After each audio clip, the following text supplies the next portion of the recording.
Yes. Good greetings, everyone. We're glad to have you all here this wonderful day. Today, this is actually our first podcast for the year, and I'm really glad to have this. So, in this community today, we'll be discussing about DeFi lending and borrowing. So, and in our midst, we have the founder of Solend Protocol, Oxruta. So, before going to that, we'd like to introduce Aeon Blockchain Hub and what we do here. So Aeon Blockchain Hub is actually a community that stems to push forward the education and adoption of blockchain technology in Africa and worldwide as well. So we intend to do that by hosting educational moments, content, and news updates, sharing opportunities around the crypto space, and also trying to educate more people as much as we can. So it's an amazing moment, and we're glad to have this moment today. So we have the founder of Solend Protocol in our midst, but I would like to have him or let him introduce himself and also let us know what he does. So I'm gonna unmute the mic. Cool. Hello, everyone. Okay. Hello, Rita. Cool. Yeah. So bit about myself. I've been in the crypto space for a while. Started off in like 2017 is when I started working in crypto, mostly doing Ethereum stuff. Worked for a couple of years building Ethereum smart contracts, doing a bunch of things there with Solidity. And then earlier in 2021, in around May, started working on Solend. Basically started off in the Solana season hackathon. And from that, it was very clear that there's a lot of demand for this type of thing. So we continued with it and built a team around it. And here we are today.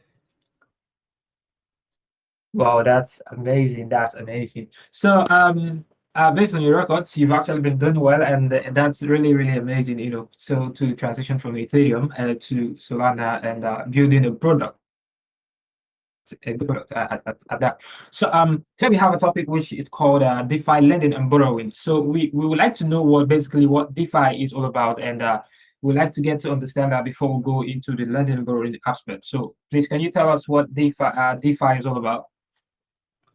Yeah, so DeFi, which is decentralized finance, I guess it can mean different things to different people. But for me, basically, what was always exciting about it was this idea of rebuilding financial products, but on modern rails, because the legacy financial system is built on like all of this legacy stuff, which make things very inefficient. So like one example is, banks are closed after like 3 p.m. some places, and they're closed on weekends. And also stocks don't trade on weekends or in the evenings. But the world is so much more global than it used to be. So these kinds of restrictions don't really make sense anymore. And then, like if you look at stocks, each stock has like this certificate that's held in some like building somewhere, and it's like a literal piece of paper. And all of that's abstracted away when you buy a stock electronically, but there actually is like the certificate that exists somewhere. And it's just time to get rid of this legacy stuff and time to build on new tech stack. And building on a new tech stack basically allows you to like do things much more efficiently. So yeah, I think that's very exciting. And then also specifically for DeFi, it's all about like the decentralization and the permissionlessness specifically. So I think it's super interesting that anyone with an internet connection can access these apps. They don't need to have a passport or citizenship in a certain country or like a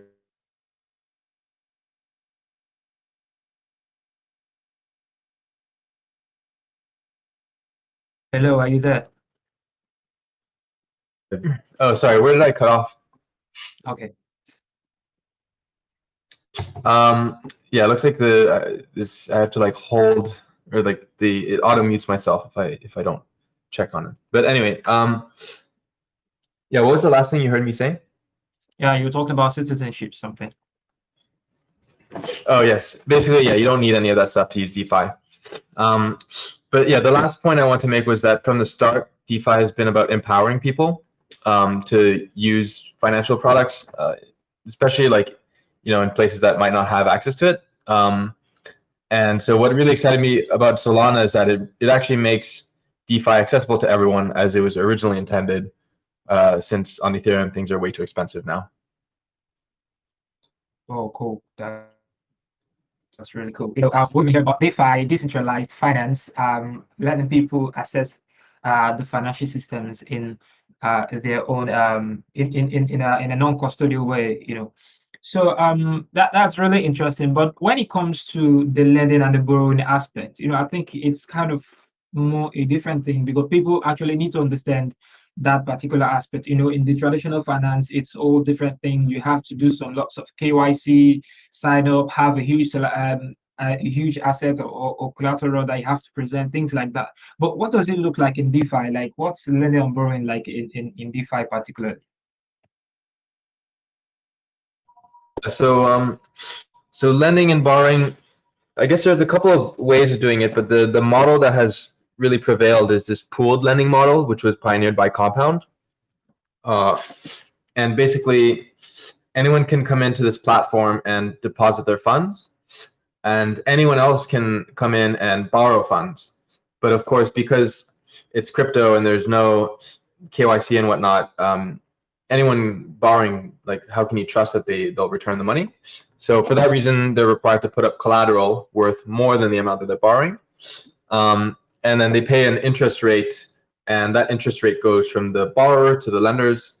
So it creates this cool two-sided marketplace where people can come in and earn interest, and on the other side, people come in and borrow stuff. And a question I always get asked is like, well, why would you want to borrow money if you already have money, given that you have to put up collateral? But there's a couple of reasons, and it's because you're able to borrow a different asset from the one that you're using as collateral. So that lets you do things like, say you have a lot of SOL and you don't want to sell it because you think it's going to keep going up, or you don't want to sell it because then you have to, it's a taxable event and you don't want to trigger taxes quite yet. What you can do is deposit that and then borrow against it to pay for your expenses or whatnot. And actually recently, someone messaged us and they shared that they bought their house using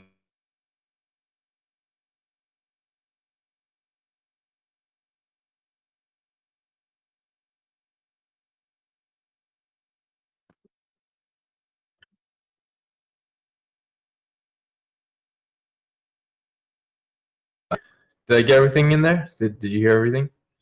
Yeah, I think your mic was muted. So you were saying about someone buying a house with the product.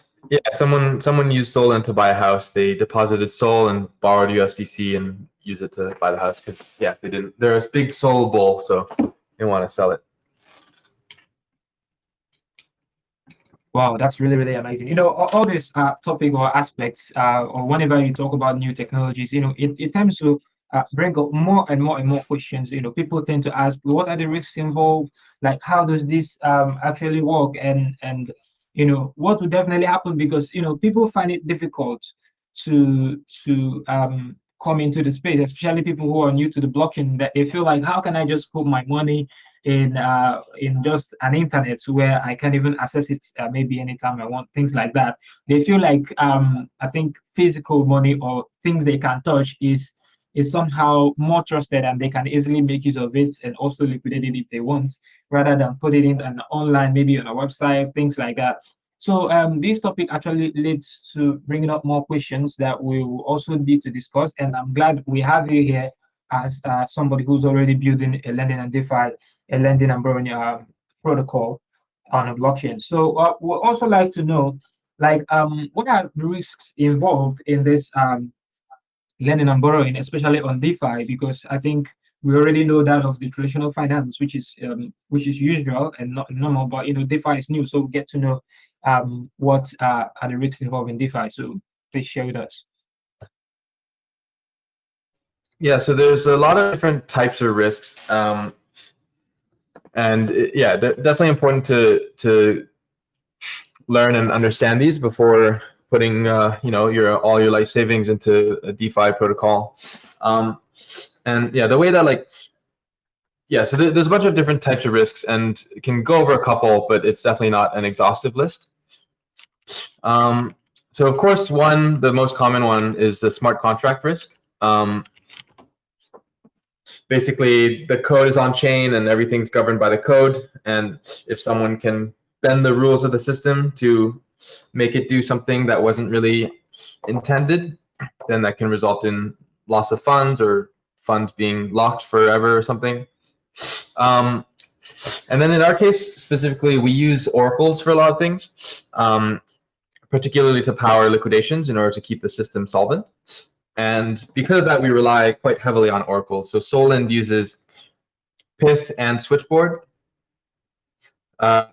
Some markets use a combination of both, where it'll use Pyth first and then fall back to Switchboard if the feed for Pyth is like stale or if it's not working for some reason. But then we also have some markets that only use Switchboard.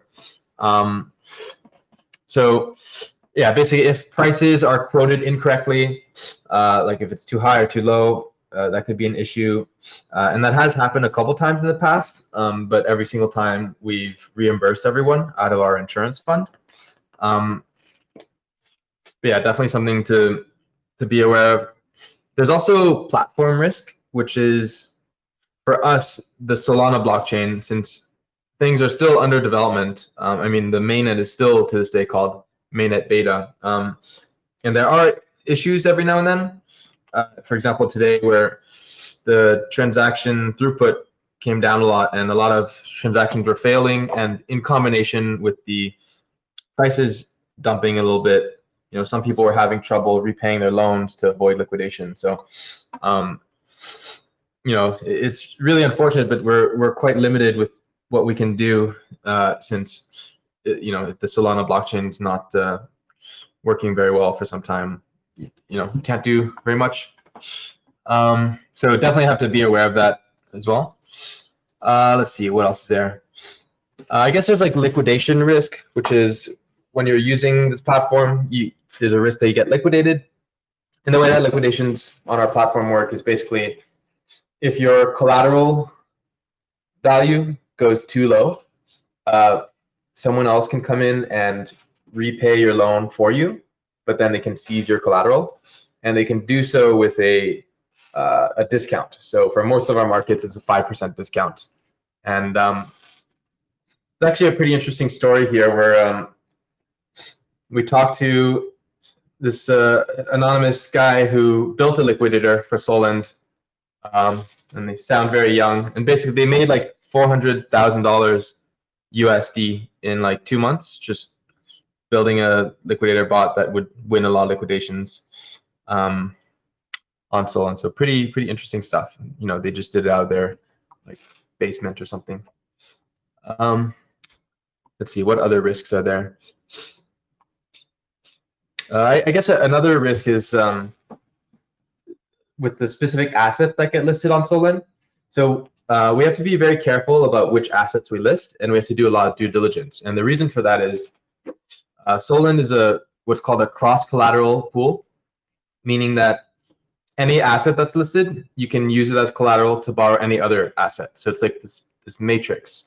And it can be an issue because if we list something with very bad liquidity, it's possible, like to describe an attack scenario, someone could pump the price of it a lot and then deposit this token, let's call it like, shitcoin, deposit shitcoin into Solend, borrow against it a lot, and then let the price dump a lot. And then at this point, maybe they have more borrows than they have collateral, and they can just keep that money, right? So variations of this attack have happened like on Cream a couple times.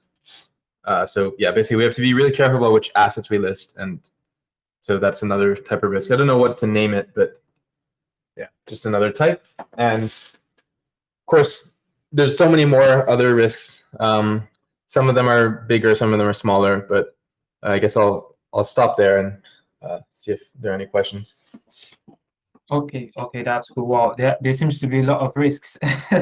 So I actually wanted to know because I've heard of that cream manipulations and hack, and it was really bad for lots of users. You know, I've been hearing about lots of attacks on several protocols. Like I think Cover Protocol had issues, then that their token went from about $4,000 to about $50, and that was really crazy, you know. So I think these are just risks that people are somehow afraid to, you know, get involved with. No one would want to put in $1 million and end up having maybe $10 in his account. That's gonna be insane. Maybe due to some kind of hacks or I should say wrong codes, something like that. So I would also like to know if you have any idea or suggestions on how we can avoid these risks, because I know education is very important. I think that's the first thing we should look at, but are there any other things we should also look at whenever we um, come to the DeFi space, you know, trying to avoid the risks involved? Yeah, so definitely you want to do some due diligence about the protocols that you're investing in. So learn about how they work, who's working on it, things like that. Also, specifically for lending protocols, you'll want to manage your collateralization ratio. So you don't want to be borrowing too much because you put yourself in a risk.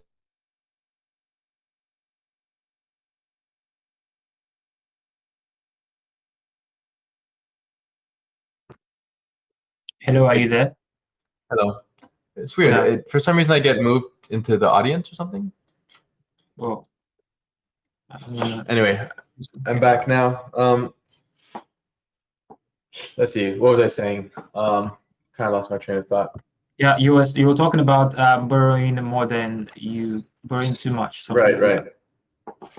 Yeah. So you definitely want to keep track of how much your collateralization ratio is. So my suggestion is to, borrow less. Well, I guess it depends on how often you want to be checking in on your position. So let's say you're checking it every 10 minutes, then you can afford to be more risky because, or you can afford to borrow more because if the market moves, you'll be able to catch it in time to like repay your position. But most people are not checking every 10 minutes, nor every day, nor like, sometimes just here and there, just once a week. So if you're in that boat, you'll want to make sure that your position can withstand, a week's worth of volatility. And in the crypto world, that could be quite a bit, right? Like prices could fall by 50% in a week, in a very bad week. So definitely manage your collateralization ratio accordingly. And then also, and this is maybe more applicable to like when I was doing a lot of Ethereum stuff, but as a developer, I would always skim through the smart contract source code before I would put money into stuff. And that'll let me check if there are any obvious like honeypots, any obvious backdoors to, or just like rugs. Of course, you can't catch like everything. Like you need a full-on auditing firm to do that. But if you are a developer, you have some programming experience, that could be helpful. The tough thing about the Solana space, though, is like a lot of projects are not open source. Solend is open source, and we're trying to encourage others to do the same. But yeah, a lot of projects are not, and also there's no like Etherscan verified source code type thing that's really like widespread yet. So it's a little bit harder to like find the source. Sometimes you have to go to the GitHub and maybe the version slightly different. So yeah, that's a little bit trickier right now.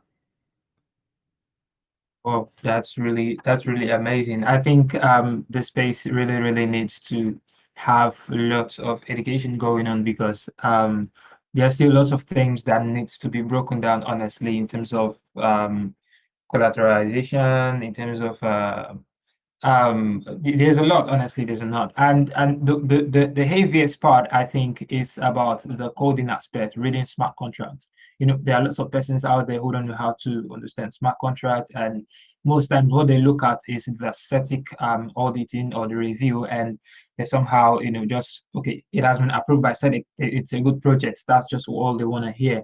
But I think they also need to acquire the knowledge of coding, or maybe find a system that would give them that opportunity to understand each codes or each project that's been built, so that they'll be able to know how far they can go with those projects, because this system is kind of still new. I think it came from Ethereum, as you mentioned. So it's still new, and people are still just trying to understand before they comment fully.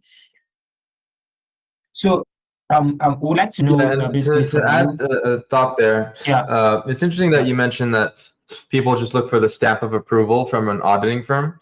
yeah, And I've noticed that like people will very rarely actually go and read the audit report themselves, which I really think people should do. So next time you see an audit report, just take the extra, 5-10 minutes to click into it and skim it, because it can be very eye-opening. And a lot of auditing firms, they actually produce very low quality audit reports with like very little substance. And I think those firms should be like named and shamed, and that shouldn't be a practice that we encourage in the space, right? But basically, because protocols just want to show that they've done due diligence, so they'll hire someone that will just tell them that they've done a good job, whether or not that's true.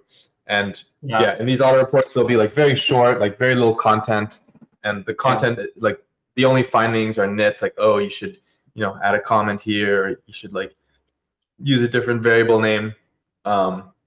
So yeah, and be wary of things that only have a report like that.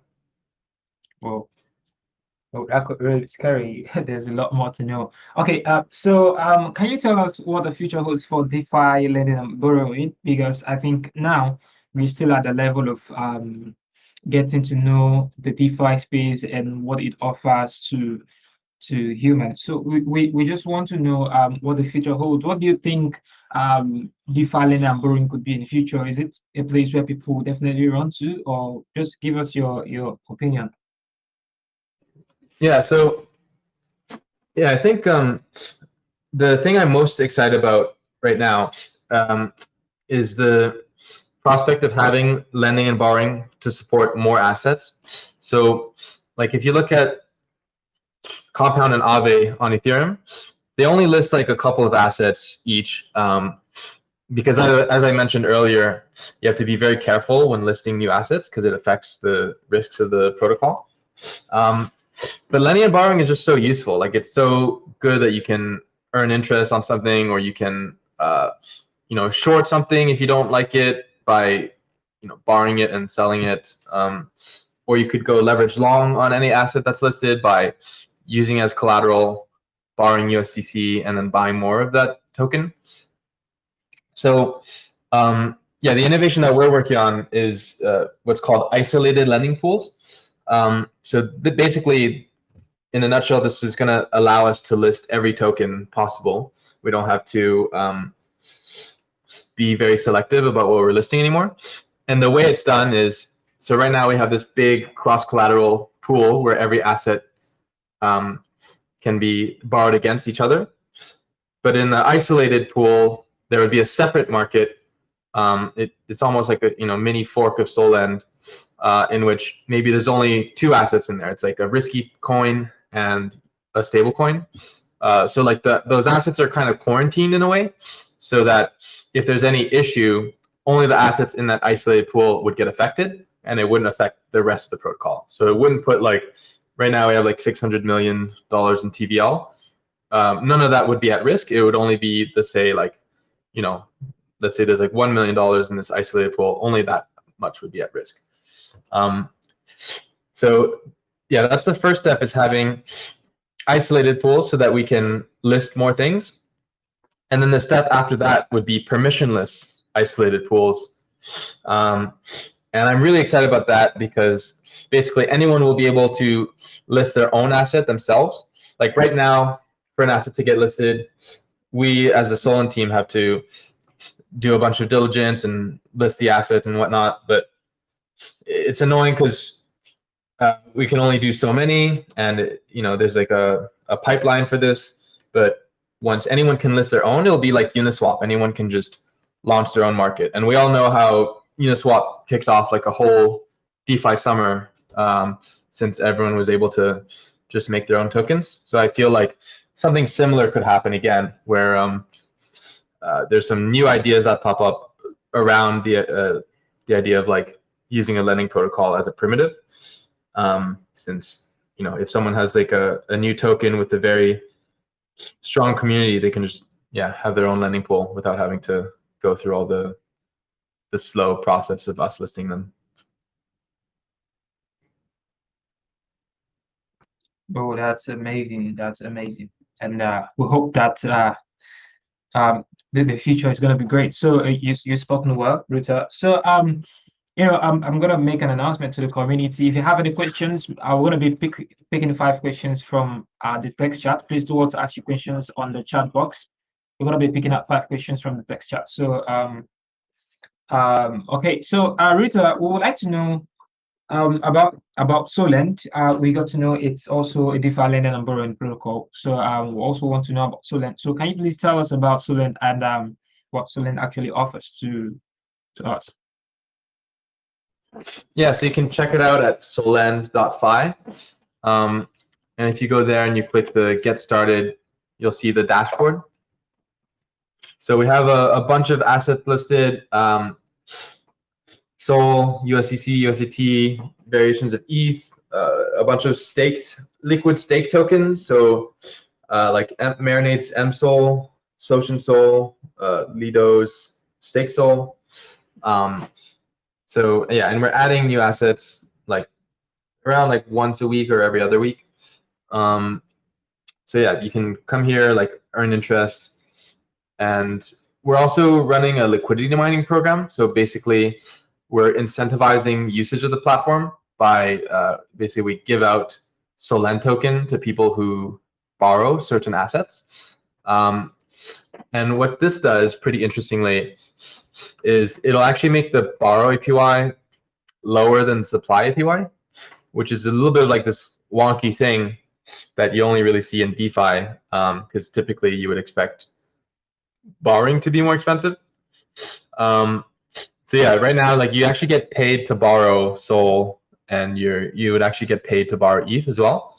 Although the caveat there is like you do pay an interest rate, but it kind of gets reimbursed in Solend tokens, which they unlock every month. But provided that the price is around what it is currently, those APYs are accurate. Yeah. Okay, that's cool. So that's amazing. So I would like to know, do you have maybe content or maybe a website? As you mentioned already, I would like you to type the website on the chat box so that I'm gonna pin it on this call so that they get to see the link to the website. Phishing scam can be all around these days. Okay, that's great. So right. Do you have anywhere we can access the content, maybe to learn more about DeFi lending and borrowing and also about Solend? Let's see. Yeah, so there's a lot of good videos about Solend that independent YouTubers have made. So if you just search on YouTube for Solend, you'll see a bunch of good resources. And then we also have our docs, which I'll send as well. docs.solend.fi. This does need to be revamped a little bit, but it is a starting place. You can learn some stuff about Solend there. What else? And there's also some good articles written. So like Seeking Alpha wrote a pretty good article about Solend, which I'll share as well. And they go like pretty in depth about how it works and a bunch of stuff around there. Oh, amazing, So, amazing. Yeah, 3 links for you. Yeah, thanks for the content. So we've actually known Solend as I think it's actually new. We have to know when it was launched, and also We would like to know if Solend is hiring currently, maybe some kind of an ambassadorship program or spaces for the team to join in, something. Yeah, wait, the first was when it launched? It cut out for a bit. Yeah. Yeah, so we launched in August. I believe it was August 12th. So yeah, been around 5 months, which is really incredible that we have, $1 billion in deposits and like $600 million in TVL. Wow. Yeah, very, very crazy. Like, it took Compound, I forget how much time, but maybe like a year to get to their first like 100 million. And then it took Aave slightly shorter, but still like around that time. So it's actually really crazy that, Solend grew faster than the predecessors. Yeah, in terms of hiring, we're hiring for mainly engineering roles. And given that we're a very small team, we're very picky about who we hire. And the way that we do it is basically we do a work trial. So either like 2 weeks or even 1 month to basically just work with the engineer as though they're part of the team. And that way you can get a really good sense of if things work well, right? Because it's just so hard to tell just from an interview, a couple hours, if someone is really would be a good part of the team. And this is not typical with, say, like large tech companies, because but then it's a very different scenario, right? Like those companies have thousands of employees and they can afford to make bad hiring decisions. But us, since we're such a small team, we want to be very careful about who we hire and not have to deal with issues if something's not working out. Yeah, something like a So yeah, if probation period. you're able to, yeah. So basically, if you're a talented engineer and you have some availability to do kind of like a 2-week work trial, then we'd love to talk to you. You can send your resume over in our DMs. Okay, that's cool. That's cool. So that's amazing. So we actually have a few questions, but we keep expecting more questions. Guys, if you have any questions, please do want to drop them in the comment section so we can pick them one by one and do to ask the founder of Solend in our midst. So okay, so now I think I have a last question because we're about to close. So what makes Solend better than other DeFi lending protocols? What makes Solend unique? Because I know there are lots of products in the market, and what makes people go for particular product is because of the uniqueness. Yeah. So I guess you could compare Solend within the immediate ecosystem, other lending borrow protocols on Solana, and then you could take it a step further and compare Solend to other lending protocols on other chains and other L2s and whatnot. So I'll start with that one because it's easy. But basically, given that we're on Solana, we get to take advantage of all of Solana's amazing features, namely that's very fast and very cheap. So, compared to Ethereum, where it might cost $300 US just to do a deposit or a withdrawal, here it costs like under a cent once your account has been set up. And to set up the account, because on Solana, when you initialize accounts, you have to pay a little bit of Sol as a storage fee, but even then it'll cost like $2 or $5, so still like 100 times cheaper. And yeah, 100 times faster. There's no more like waiting around on MetaMask to wait, I just saw someone say they can't hear me. Let me check my mic settings. No, I think we can hear you. Maybe I think I was using the wrong mic the whole time. Is there any difference? we can hear you. Guys, if you can hear him, please comment yes on the chat section so we get to know.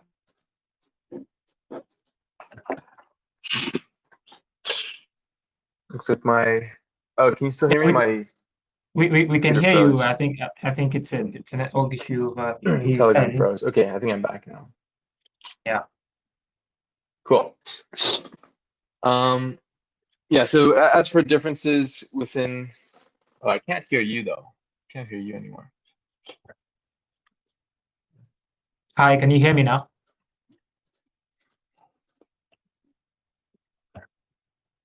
Can you hear me?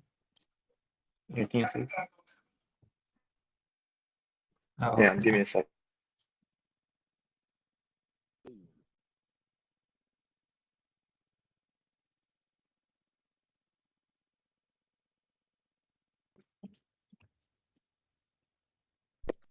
Hear anything? 1 second. Okay, guys, keep your questions coming in. We should have some time for questions. If you have any questions, please do what to ask. He's gonna answer that.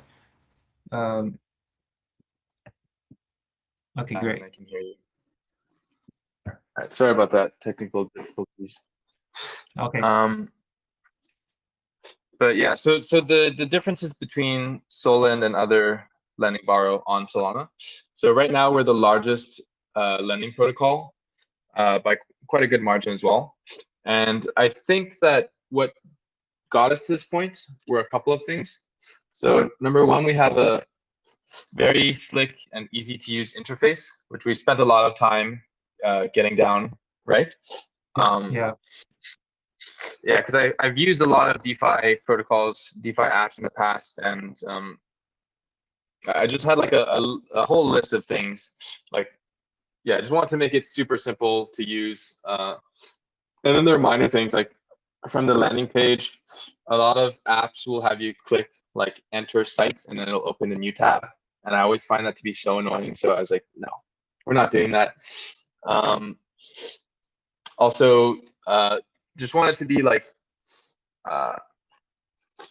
obvious, like what to do. So, you're shown just a bunch of markets and you click one and then it's pretty obviously what you can do. You can supply, borrow, withdraw, repay, and that's it.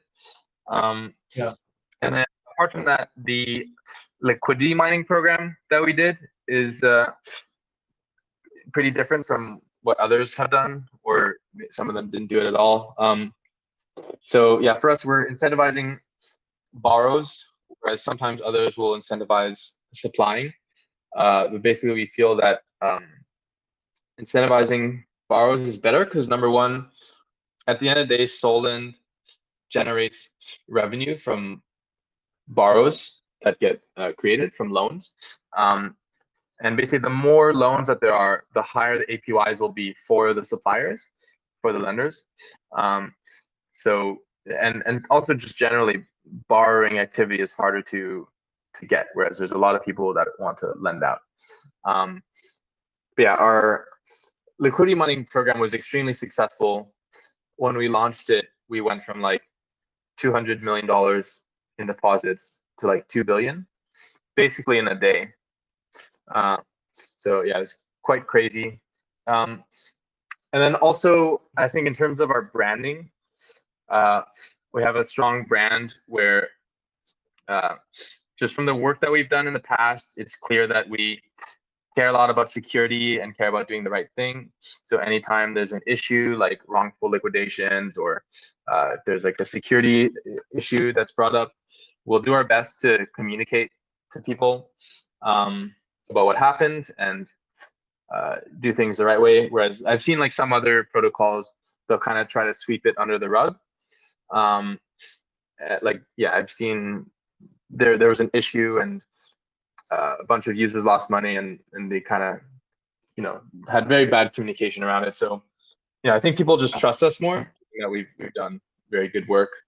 And then also we have like in terms of security and mitigating the smart contract risk, we have a pretty large bug bounty program where basically we'll pay out 10% of the value at risk, which is 10% of the amount that a hacker could steal, with a cap of $1 million.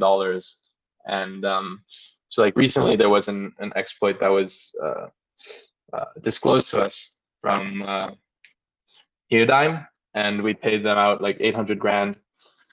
So, Wow.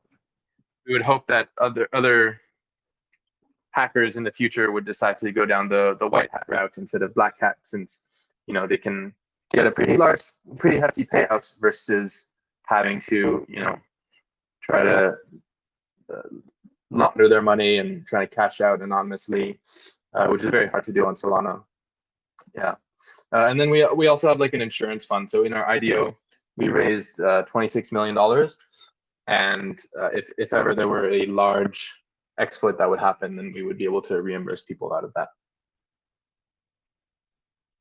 Wow, that's really, really amazing. And the previous records of Solend has been awesome, from the huge deposits, the TVL and the rest of them, man. People are really coming in the space, and I'm glad about that. So that's really amazing. So we got questions on the chat, and we'd like to take them one after the other. So we have the first one. It said, what would happen if one's borrowed from the company and couldn't repay on time? Let's say you borrow on that's if Solend is actually a time borrow and lending protocol or something like that. So what would happen if I borrow and I'm not able to pay back?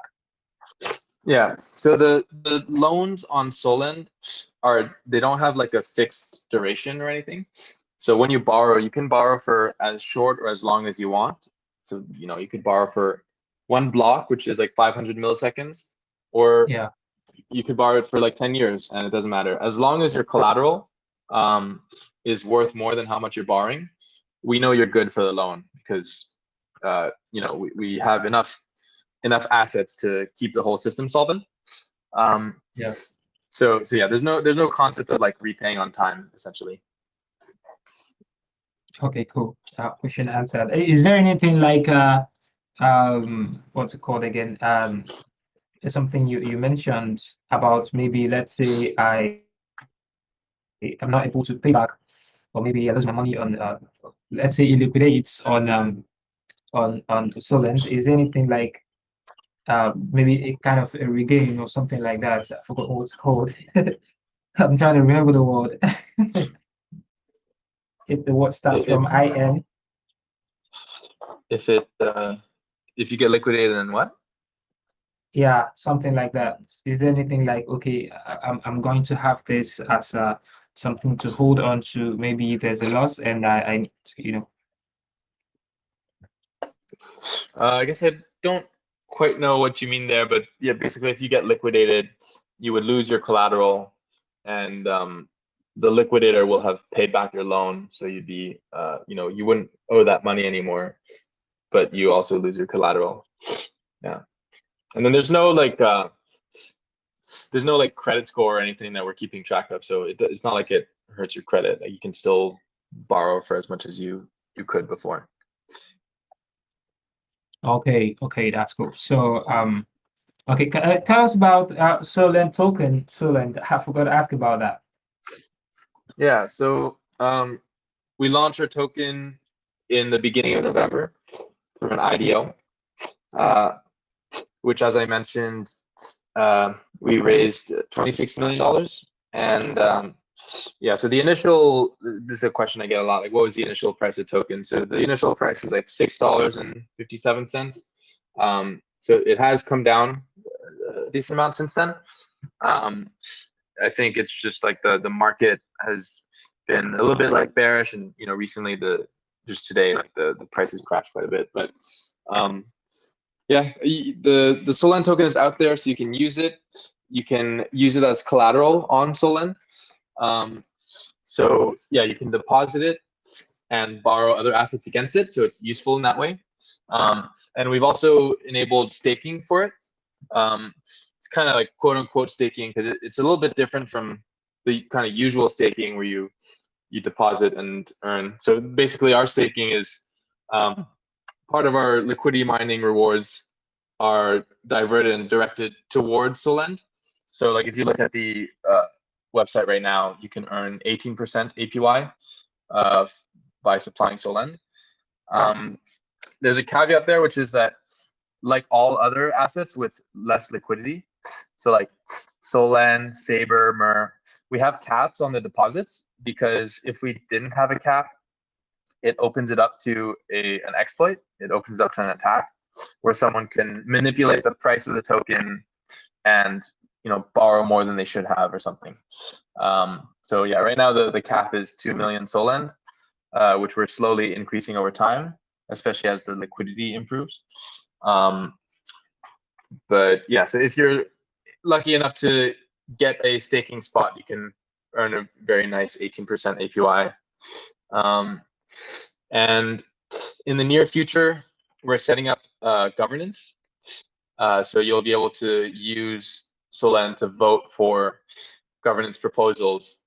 One of which, probably one of the interesting ones, would be deciding where to direct liquidity mining incentives. So kind of like the whole curve wars thing, like yeah, anyone holding Solend will be able to vote on which assets get supplies or borrows incentivized. So I'd imagine, a lot of different communities would be very excited about this because they can like get their token incentivized via governance. We'd probably have a cap on like how much of the rewards can be directed to start, because we don't want like it to be gamed too hard. So maybe like 5% of liquidity mining rewards per month would be governable this way.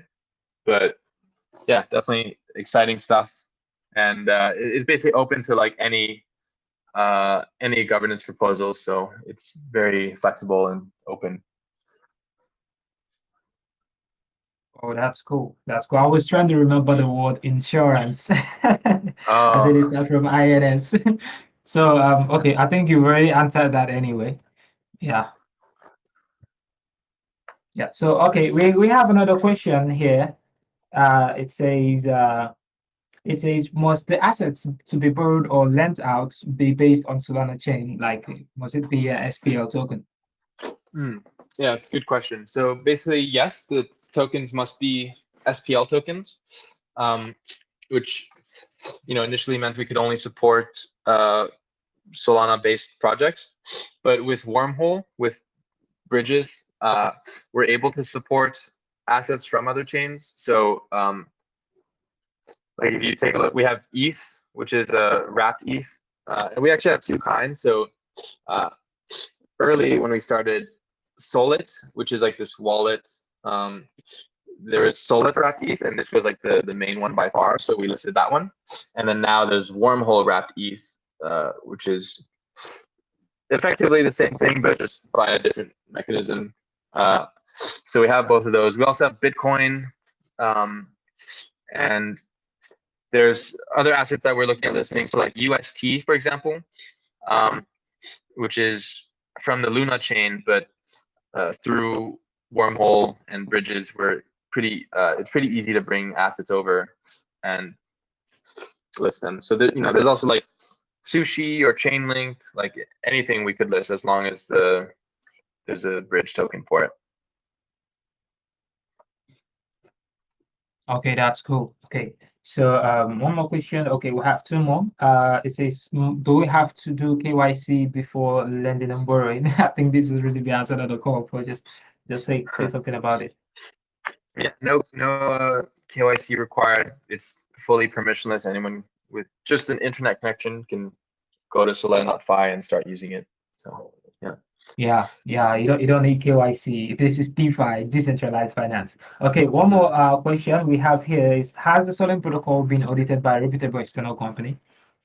Yeah. So the code base was audited by Kudelski Security, which is a firm that also audited the Solana blockchain, like the platform, and they've also done a bunch of.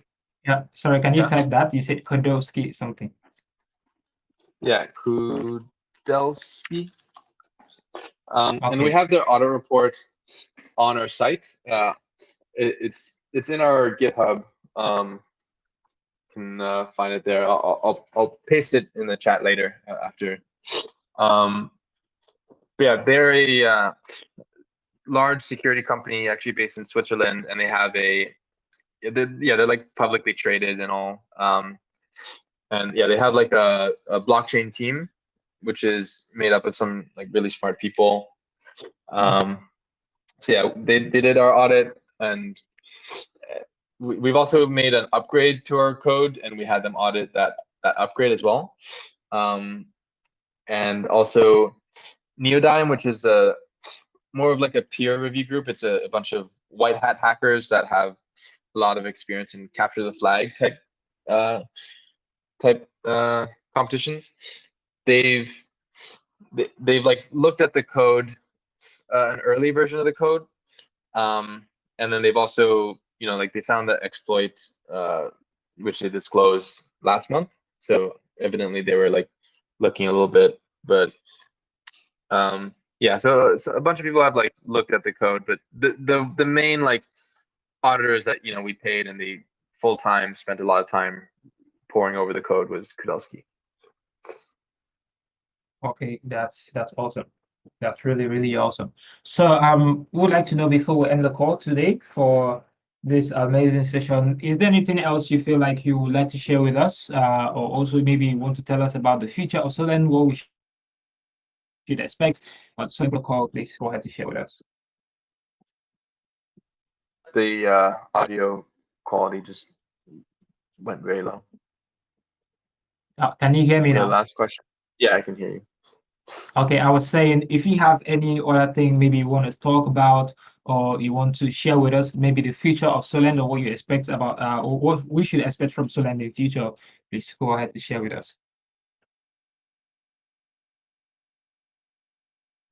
Month working very hard on launching the isolated lending pools feature. So I think that'll be really interesting because we'll be able to list a bunch of new assets.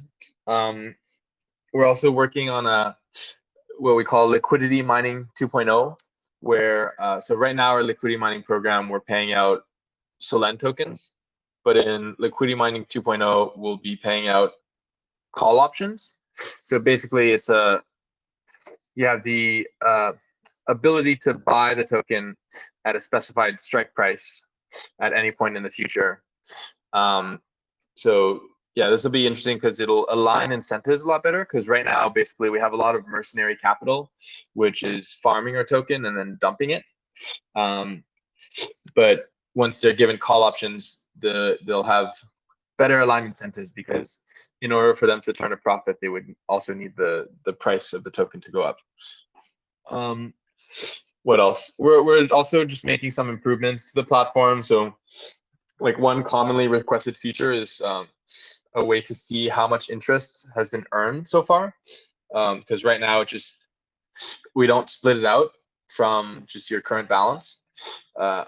Anytime you earn interest, like your balance just increases slowly over time. But yeah, we want like better reporting about what was your principal versus what was your interest earned. Yeah, I think those are the main pieces for January, and then yeah, we'll be publishing more of a roadmap basically every month. So yeah.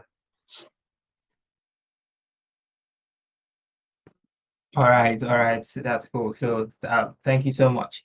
Okay, that's founder of Solend Protocol right there. We really appreciate you with the information and content you've shared with us, talking about DeFi and lending and borrowing too. So I think that comes to the end of the call. There seems to be no more questions, and we just want to appreciate you for joining us on this weekly podcast, our crypto voice chat on A1 Blockchain Hub. So A1 Blockchain Hub is still here to pass on the education and push on the adoption of blockchain technology in Africa and worldwide as well. So Ruto, thank you so much for joining us, and probably see you all next time.